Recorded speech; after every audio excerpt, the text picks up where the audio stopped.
कथी के कर जवा दीदी हो बनौले बाड़ो हमरा के बेसारा दारू हो।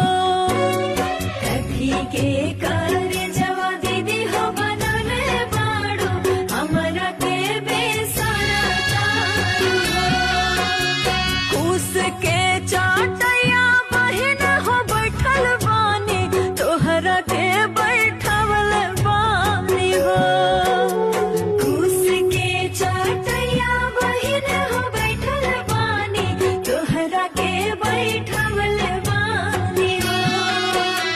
पाथर के कर जवा बहिन हो बनौले